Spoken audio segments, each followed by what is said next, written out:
ಬೆಂಗಳೂರಿನಾದ್ಯಂತ drink and drive ತಪಾಸಣೆಯನ್ನ ಪೊಲೀಸರು ಹೆಚ್ಚು ಮಾಡಿದ್ದಾರೆ. ಈ ಸಂದರ್ಭದಲ್ಲಿ ಸೀಬರ್ಡ್ ಬಸ್ನ ಚಾಲಕ ಸಿಕ್ಕಿಬಿದ್ದಿದ್ದಾನೆ ತಪಾಸಣೆಯ ವೇಳೆ ಅನ್ನೋದು ಗೊತ್ತಾಗ್ತಾ ಇದೆ. 30 ಪ್ರಯಾಣಿಕರನ್ನ ಬಸ್ನಲ್ಲಿ ಕೂರಿಸಿಕೊಂಡು ಕುಡಿದು ಡ್ರೈವ್ ಮಾಡ್ತಾ ಇದ್ದಂತೆ ಈತ. ಬೆಂಗಳೂರಿನಿಂದ ಗೋವಾಕ್ಕೆ ತೆರಳುತ್ತಾ ಇದ್ದಂತಹ ಸೀಬರ್ಡ್ ಬಸ್ ಇದು.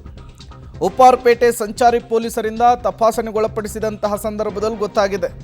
ತಪಾಸಣೆಯ ವೇಳೆ ಬಸ್ ಚಾಲಕ ದಿವಾಕರ್ ಸಿಕ್ಕಿಬಿದ್ದಿರುವಂಥದ್ದು. ಕೂಡಲೇ ಚಾಲಕನನ್ನು ವಶಕ್ಕೆ ಪಡೆದು ಪೊಲೀಸರು ವಿಚಾರಣೆಯನ್ನು ನಡೆಸಿದ್ದಾರೆ. ಸೀಬರ್ಡ್ ಬಸ್ ನಿಮಗೆಲ್ಲ ಗೊತ್ತು, ಮೊನ್ನೆ ಚಿತ್ರದುರ್ಗದ ಹಿರಿಯೂರು ಬಳಿ ಆಕ್ಸಿಡೆಂಟ್ ಆಯ್ತಲ್ಲ, ಇದೇ ಕಂಪನಿಯ ಬಸ್ಸೇನೆ ನೋಡಿ. ಅದೇ ಬಸ್ಸಿನ ಡ್ರೈವರನ್ನು ತಪಾಸಣೆಗೊಳಪಡಿಸಿದಂತಹ ಸಂದರ್ಭದಲ್ಲಿ ಕಂಠಪೂರ್ತಿ ಕುಡ್ಕೊಂಡು ಬಸ್ಸನ್ನು ಓಡಿಸ್ತಿದ್ದ ಅನ್ನೋದು ಗೊತ್ತಾಗ್ತಾ ಇದೆ. 30 ಜನ ಪ್ರಯಾಣಿಕರಿದ್ರಂತೆ ಆ ಸ್ಲೀಪರ್ ಕೋಚ್ ಬಸ್ನಲ್ಲಿ. ತಪಾಸಣೆಗೊಳಪಡಿಸಿದಂತಹ ಸಂದರ್ಭದಲ್ಲಿ ಡ್ರಿಂಕ್ ಆ್ಯಂಡ್ ಆತ ಎಣ್ಣೆ ಕುಡಿದಿರೋದು ಗೊತ್ತಾಗಿದೆ. ತದನಂತರ ಆತನನ್ನು ಪೊಲೀಸರು ವಿಚಾರಣೆಗೊಳಪಡಿಸಿದ್ದಾರೆ ಅನ್ನೋದು ಕೂಡ ಗೊತ್ತಾಗ್ತಾ ಇದೆ. ಅದರಲ್ಲೂ ಕೂಡ ಈ ನೈಟ್ ಹೊತ್ತಿನಲ್ಲಿ ಕೆಲಸ ಮಾಡೋರು, ಈ ರೀತಿಯ ಕೆಲಸ ಮಾಡೋರ ಸಂಖ್ಯೆ ಜಾಸ್ತಿ ಆಗ್ತಾ ಇದೆ. ಈ ರೀತಿ ತಪಾಸಣೆ ಮೂಲಕ ಅವರಿಗೆ ಲಗಾಮ್ ಹಾಕುವಂತಹ ಕೆಲಸವನ್ನು ಕೂಡ ನಗರದಾದ್ಯಂತ ಈಗ ಪೊಲೀಸರು ಮುಂದುವರಿಸಿದ್ದಾರೆ.